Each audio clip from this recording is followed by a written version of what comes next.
Greetings, God bless, and welcome back. So, I am in the middle of watching the Matt Walsh documentary, What is a Woman? And I took gender studies, sexuality studies in college, and um, there was no question. Like, we knew that somebody with female chromosomes, I think that's XX chromosomes, that was a biological woman, and that you had ovaries, that was a woman, and that a male was somebody with male reproductive organs. And uh, and there were women's studies classes. Mount Holyoke was the female school, I think, still at the time.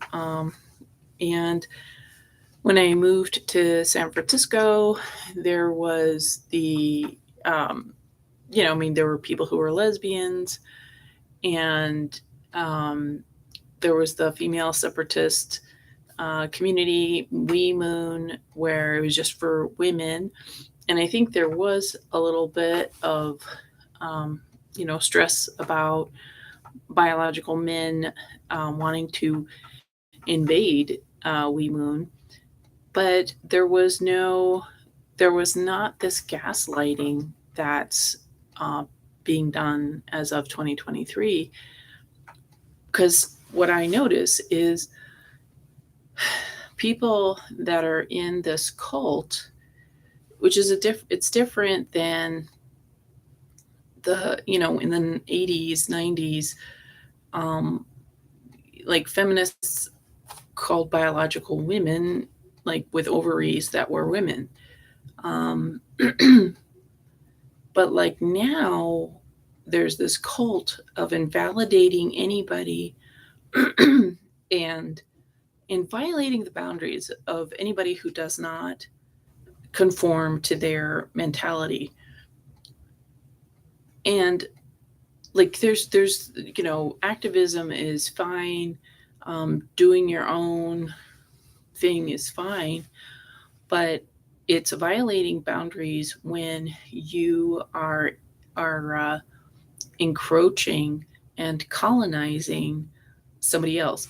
And the leftist activists are trying to violate everybody else's rights and be violent. This is violence. Like this small population that somehow has put a spell on many people. I think there's a silent majority that see how ridiculous things are, but they are going along to get along because they're just assuming they're going to know how to navigate this sickness. But they're not. Like they just are like, I want to make my money. I want my money. I want my pleasure, and these are the sacrifices. Like we'll just sacrifice truth, just so I can have my money and my comfort. And without any justice, without any integrity. And what I find so troubling is that the feminists are not standing up for truth. Um, Gay, like lesbians, are not standing up for truth. Gay men are not standing up for truth. Honest trans people are not standing up for truth. From what I have seen, I mean, I think I've seen like one drag queen, maybe like one other. I mean, like, I have not seen a video. I have one gay friend who, you know, does not align with the medical stuff that's been going on, such as the injections and oxygen deprivation. And they also are not into the uh, the hating this color.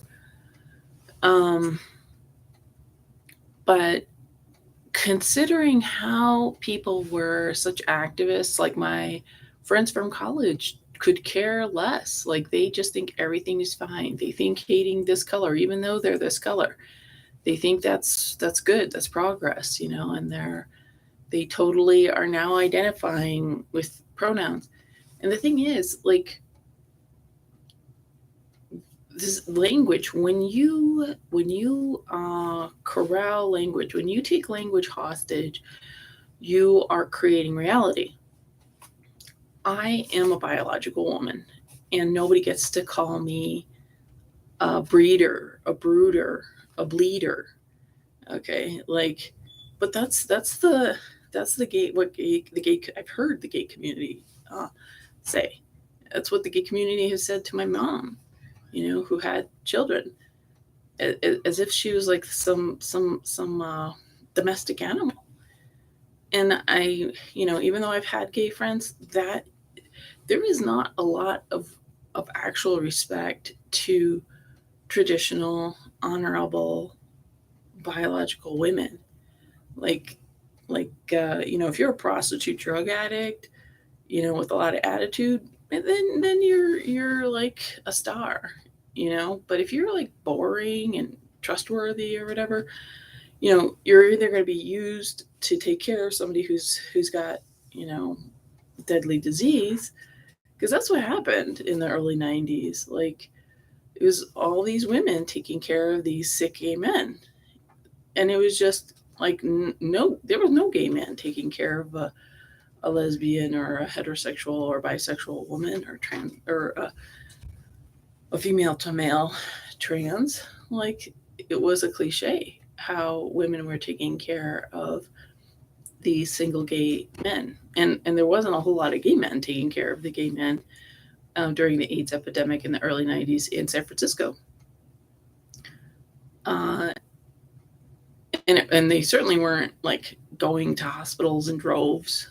Uh, so, anyways, it's so I'm halfway through, or somewhat of the way through, watching Matt Walsh's video, and it's just like, it's phenomenal how people, even people who have no skin in the game, are like, yeah, even if you try to tell me I don't exist, well, that's your reality. You get to tell me I don't exist. That's a very slippery slope. That's very dangerous, because the globalists who are funding this trans agenda, like Vanguard is telling all these companies, you got to push this trans thing. And I suspect they're also pushing the CRT, the bigotry towards this color. For some reason, even though the people at BlackRock and Vanguard are this color, like, that's the weird thing. Like,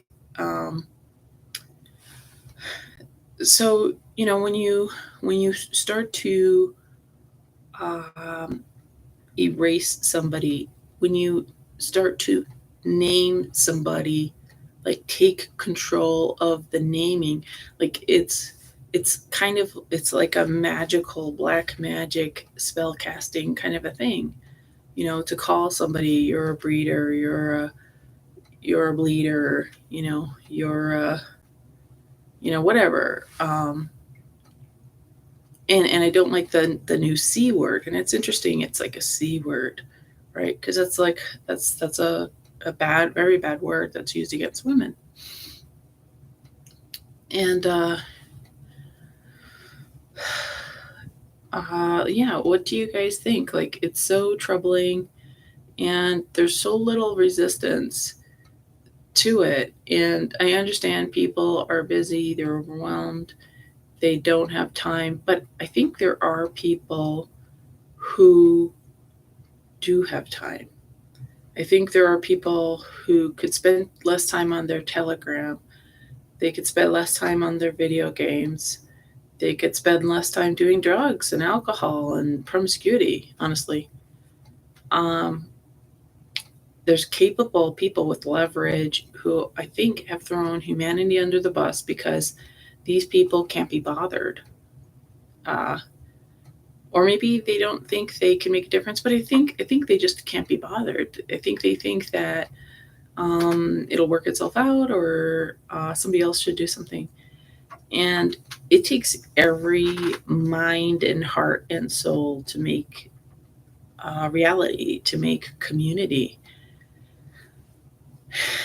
And I mean, maybe I could do more in my area, you know, to do nature, something to help nature, something to help the homeless, something to share the gospel of Lord Jesus Christ, or you know, something to help with a food bank that's within my capability. So I don't know how to drive.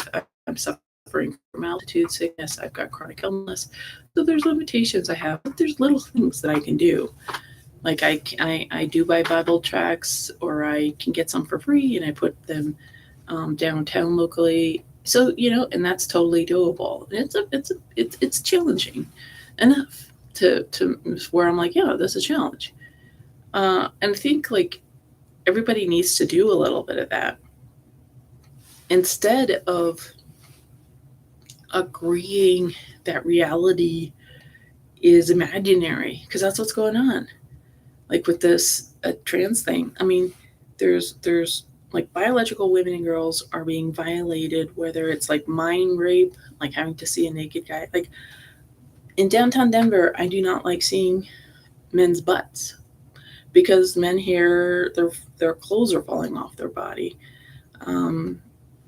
Like the young men here wear their pants almost at their knees. So you're always looking at young men's underwear. It's like really creepy. Like, what are they just ready to have anal sex right there? Like, what's going on? Like, why? Like, and it's like a prostitution thing from what I hear about prison. So it's like, is Denver just an open air prison for prostitution? And these young guys are going to just go at it right now? I mean, so it's like, does every gay person want to see an orgy everywhere they go when you're trying to buy toothpicks or something like that? Are you just into seeing an orgy every? I mean, I can understand. Like, I could imagine that people are offended that I don't want to see sex performed on the bus and on the sidewalk and in the store, but I don't like that's just not my thing. I'd like to see a bird land on a tree, or a rose, go into bloom or something like that. That's just me, and um,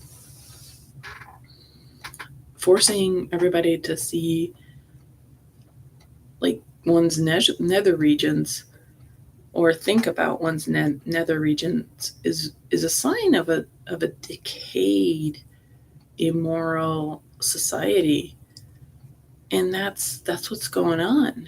And it's it's so bizarre. I mean, it's not troubling. It's not just troubling. It's just surreal. And that people on camera are willing to lie and say they don't know what a woman is, or say, and that's what I notice about this liberal thing, is like constantly trying to correct. Like, there's this, I forget what the term is. It's this type of, begins with a T, and the next word sounds like error, and then it's a type of ism. Hopefully that went through without triggering anything. But there's this type of S in that word, where a certain demographic of society is demonized. And so white heterosexual men are so demonized. And like I have mentioned, there's a published author. The first name begins with B, and then last name begins with a B. And got to avoid, last time a video was removed when I said the person's name, and I said that they really should be speaking out because they have a big influence. They have a lot of long-standing credibility. And in one of their books, Ms. Brown said, Mrs. Brown said that men are so abused and neglected in this kind of passive aggressive way. Yes, they're not, punched and stuff like that, but they're just regarded as ATMs and so the family workhorse. And I observed this when I was in Iowa for a little while. This lady was talking about having like repairs that needed to be done and having her husband do these repairs. And I got the sense like this lady was just like this busybody, and her husband was really a handyman that worked for free. Like and she just sounded so despicable. And she hurt herself. She even apologized, but she didn't sound sorry. So humans are messed up people. Like, just because you're recycling or just because you're talking about, climate change doesn't make you a good person. Just because you're reading a CRT book, or paying lip service about white guilt or whatever, doesn't mean that you're a good person. Doesn't mean you really mean it. And I think there's money that people are making. I think there's like it's like so complicated. So people are emotionally stunted, so they can't handle the conventional work environment.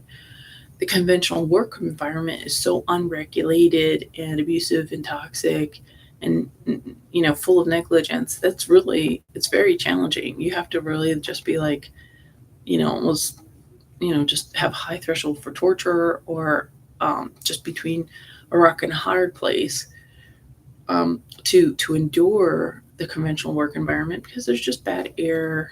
There's like you're standing all the time, and crappy customers or crappy bosses or crappy employees. Just a lot of just degrading and depleting factors, not to mention the terrible living conditions that people who are renting have to put up with and having to pay so much. Like there's so many uh, you know like rocks in a hard place that working people, entry level working people, are contending with. And this is deliberate because the Senate had a hearing, I think it was last year, maybe the year before, about housing crisis that um, real estate agents and or property managers and international investors are buying up uh, um, property, and they're warehousing them. They're not even renting it out because somehow they make money off of just having these properties. And then we have Airbnb. So people's basic living is very, very tight. And so then the work environment, that entry level work environment, is just very intolerable. I mean, like, music is so freaking loud everywhere. It's like it's torture. And the lighting, like everything is this horrible fluorescent lighting, and there's all these LCD blue light screens zapping you. Uh, all this mental illness everywhere. Like in the 90s, I'd be or when I was growing up in the 70s and 80s, yeah, there would be homeless people, but and yeah, there would be some, like, there's this one guy who would create a huge wound on his leg and do spare change. So you saw, you'd walk by this guy with a big gash on his leg, who was sitting there waiting for money. But there weren't quite so many just screaming, hollering, staggering, just demonized homeless people. Yeah, there was a lot of homeless people, but they were just surviving. They were just like the pioneers. And some winters they would freeze to death on the cement in New York City, and it was talked about in the news, and it was regarded as a tragedy, um, at least to some people, at least to me. But like now, like society has been in such a decline, and progressive liberals would be like, "Yeah, things are great. Gay men are in charge." And the funny thing is if you look, very few women in affect are even in charge.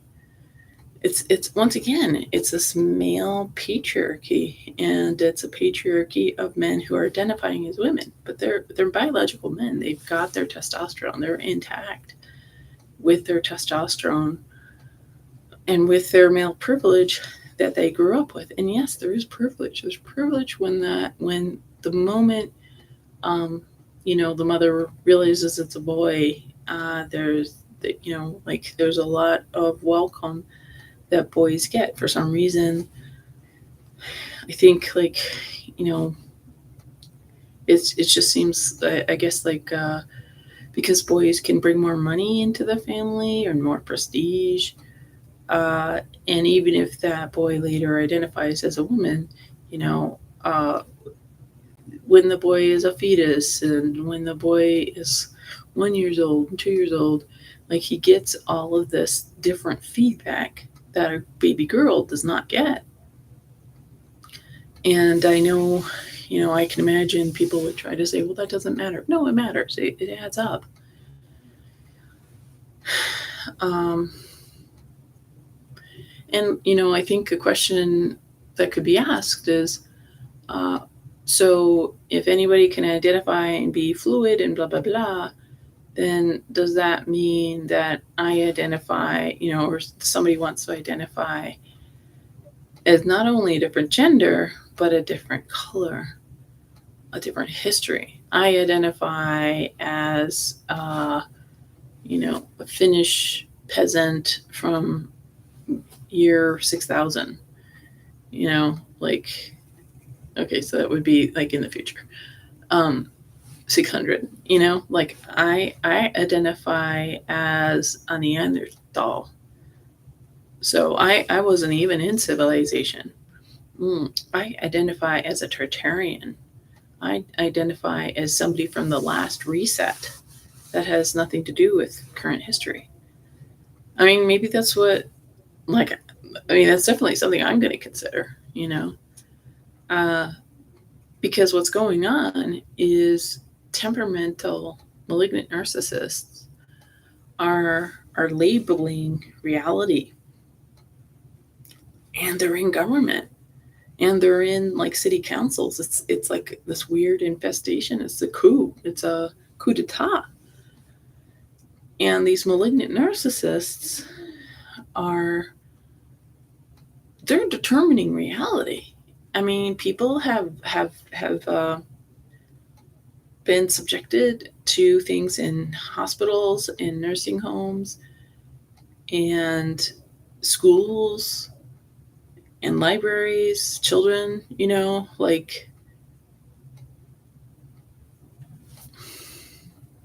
and nobody's doing anything about it. Very few people are doing anything about it, and the media is totally on this malignant narcissist side. The media is like just assaulting and accusing and condemning anybody who resists. And I think, like, so uh, people are are are being paid. Like, this is a major Soros funded coup d'etat, and so Soros has writers in the media to make anybody sound like a fool if they say women have ovaries. Only women have only ovaries. Like, they have and these writers are so vindictive. These talking heads in the news, or these therapists and sex change doctors, they're so um, hostile. Uh, like these aren't even real people. And I guess we're seeing like the wheat and the tares, and I'm like, Jesus, please return quickly, because this is so troubling and overwhelming. Which is, I think, a satanic thing. Like Satan wants people to be overwhelmed and discouraged. Um, like I'm not discouraged, but I am overwhelmed. I'm just like, what's going on? And when I was in college, I was studying a lot of different things that was kind of taboo, like or very taboo. It's still taboo, but um, but I was fine because I was seeking the truth, and I knew that uh, I was going against the mainstream narrative, and that was fine. But it did wear on me after a while, like after maybe 10 years. I was tired of educating people. And I was never snotty. I was just like, you know, just, direct. And some people were mean, and Christians too. Um, and that's just, I don't blame them because, you know, you don't, like, people don't know stuff. You just, not everybody's exposed to, like, not everybody knows about, how to make paella or how to make gefilte fish or something like that. Like, people don't know everything. And I think we need to be patient, especially when you're an innovator and a visionary, which is what I think I am. But like what's right now, the strange dichotomy, I think the word, or there's this double standard where the left is like, we're open minded. We're so open minded, we've lost our brains. Okay, like our mind is open, our brains fell out. So there's that. But if if anybody with basic science, the science that existed before like 2015, okay? Like if people talk about chromosomes or reproductive organs or gender as it's been the past 7,000 years, then the left is hostile, like violent. If we bring up anything, and like scientists are going along with it, the media is going along with it, government's going along with it. This is weird. This is like we're in a dystopia, and we've been in a dystopia for quite a while. Uh, don't see any. I don't expect any improvement. I don't expect any change anytime soon.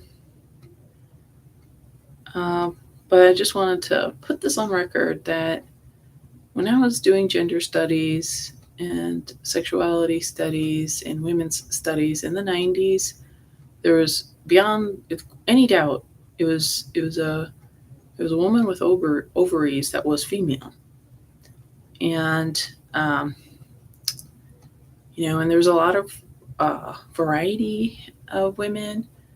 There were bigger women, there were smaller women, there were women with facial hair, or women who were dressing like punk rock, or um, I mean, like that was the diversity and the preciousness of women. I mean, there's women with cellulite, and you know, um, and that's something that I realized. So the ideal that modern American women have been subjected to is to look like male to female temple prostitute from Babylonia. That's what I think is the ideal that is who the models are and the porn stars and the queens and the movie stars. It's these male to female size zero Babylonian temple prostitutes who have like dyed hair and a lot of makeup and jewelry and fingernail polish and gowns revealing, like sitting with their legs splayed out. Like that's what always weirded me out with fashion magazines is they sit with their legs all open, right? Women, number one, good manners. You don't sit with your legs open like you're about to have sex. But that's what's in fashion magazines. And who sits with their legs all spread out like that? Guys, men. And so yes, Christine Northrup, who's a gynecologist, I believe, she says that 98% of models lack the normal body fat percentage ratio that biological women have. And I think she was trying to say that a majority of models are male because that is the size that a model has to be. It's a size zero male, the male size zero, not the female size zero. So, and when we have women who are trying to be the male size zero, so this is a starving male who doesn't have body fat, and then a woman who does have body fat is trying to look like a male who doesn't have body fat. It's a lost cause. So what I realize is that so women are trying to look like a man who's dressing as a woman. So women are trying to look like they have bigger brows. Women are trying to look like they have bigger mouths and a bigger jaw and big everything. And the women are trying to look like somebody trying to hide their broad shoulders. So women have shallow features. We don't have the testosterone that makes for bigger muscles and we and denser bone. Like women have like smaller eyes, a smaller nose, smaller mouth, and you know how women are always like putting all this lipstick to make they're trying to make their lips bigger, right? And they're trying to contour and probably look more like a man. And and like now with the tattoos, like in history, tattoos were what you did to slaves. You a tattoo was like a brand. Why are people trying to look like slaves from antiquity? Like if somebody from antiquity came here, they would assume that there was all these slaves running around. um and I wonder about like earrings too, like like uh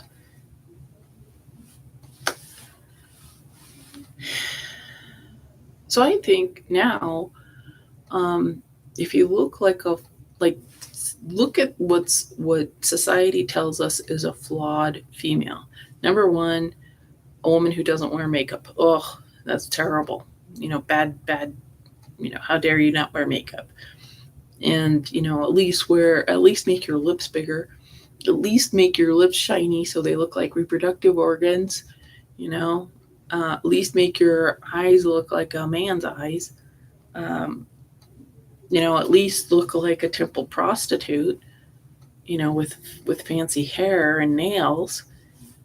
It's weird. So I'm uh, like, and like women have, this kind of a jaw. They don't have a square jaw. And I mean, I know there's some women that do have, you know, distinctions and stuff like that, but you can tell that they're biological women. But I'm just like, yeah, like this is what a biological woman with female chromosomes looks like. And I have polycystic ovarian syndrome, so that makes for more facial hair.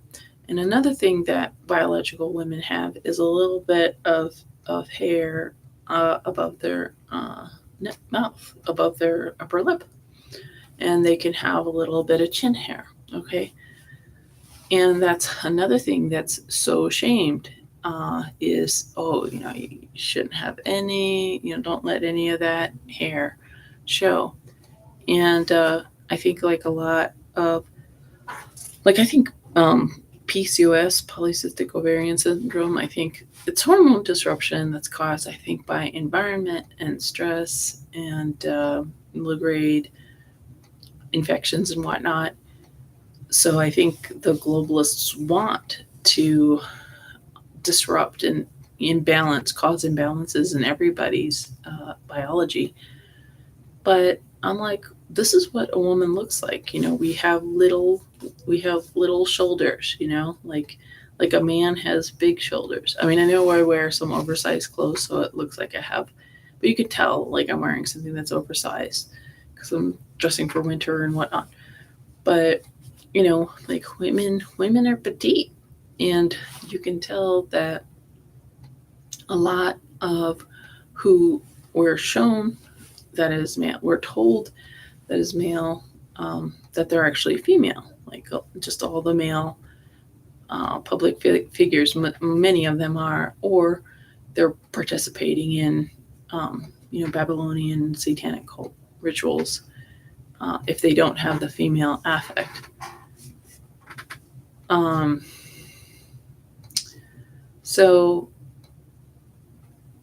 I just like, I guess the one good thing is like I'm like, well, I'm glad, I'm glad for my basic femininity, and even though it's regarded as ugly in culture, in Western culture, in American culture, like I know it's real. Like if reality is ugly, then I'm ugly, and I'd rather be real and honest and have integrity.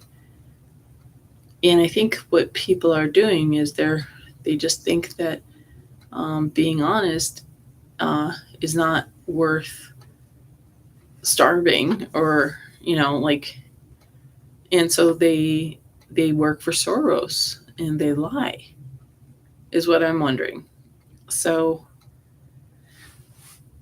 thank you for watching. I think I have like, I don't know, like 10 people, 13 people, 12 people on this channel. And if you like this content, feel free to comment or give that thumbs up. And if you don't like this content, feel free to unsubscribe, because I know I'm very unique, and I'm like a majority. Like I can only see like three people who have subscribed, like three names, three accounts, and everybody else is keeping secret. Like they're not showing who they are. And I don't know if it's just part of the settings that they've chosen, but like if you don't want me to know who you are, because I get a lot of warnings and strikes on. I have a few different channels, and in 2021, my oldest channel, YouTube deleted without warning. Like I didn't even get 3 strikes. So so if you're flagging my content, because nobody's watching my video, like it might be one person that ever watches like my videos. So it's either AI bot or the YouTube censorship Big Brother team, or it's a subscriber. So if you don't like my stuff, instead of like making me have to go through a strike or a warning, just unsubscribe, because I'm just like I'm talking here because this is the only place I can talk. Like there's just nobody I can talk to, like for 40 minutes straight, just dumping what's on my mind. Like no friend could stand that. And this just helps me do make a little bit of a difference. Maybe there's one person that this helps, and that's my goal. So when people flag my content and like get upset, Number one, I don't know why. Like, I did a video about how the only homeless on Earth are wandering spirits or evil spirits. That I did a video about that. I said that homeless people are souls that God created. So the people who don't have houses, that are sleeping on the street, they belong on Earth. They're not homeless. They're at home. They're on Earth. And YouTube deleted that video and called it medical misinformation. I did another video where I said parents and teachers should confirm and validate to little children that we live in a supernatural paranormal world. And again, YouTube deleted that video. Folks, like, that is weird, is not. Like, I think YouTube called that medical misinformation. And I'm like, where is the medicine in what in those two topics? So, like, before you flag my stuff, just, get on the burner channel and just be like, I didn't like you said the word platypus or something like that. Just because it's there's too vast of a everything in the universe could be considered taboo. Like, every word in the dictionary could be taboo, every concept. And we are in such agonizing times that I can't just talk about sheep, fluffy sheep jumping over a fence. Like, I need to talk about these crises that it's very personal and where I'm under attack, honestly. Like, friends and family do not talk to me. Like, I have some new friends and stuff, but like, people from my childhood, they're going around with their pronouns and, CRT, even though they're white people and probably donating to Marxism and whatnot. And I have to walk on eggshells and, like, oh, well, there's this interesting book I read. And, oh, you just got back from so and so. So this is a time of a lot of loss, and I know not just for me, but for other people. And it's a time of bonding for this malignant narcissist cult that's going on. This, like, Dionysian cult. It's this black magic Babylonian cult, and it's so hostile. I mean, and of course, what do you of course, black magic is hostile, but it's a challenge. It's a challenge to face, because reality is questioned. Reality is not allowed, and that's, I mean, what do you do if reality is not allowed? So gravity is not allowed. So temperature is not allowed. I mean, really, like, what's the biological temperature? What's the temperature of a biological woman? It's different than that of a biological male, like, on average. So this is a long-winded download, but I'm really grateful for this platform, because sometimes I watch it to see what I've said, and it's kind of like, I don't know. I guess this is sort of like a mirror. Like, well, at least I relate to me, and I don't odd or disenfranchised, dispossessed. So thank you for watching. God bless.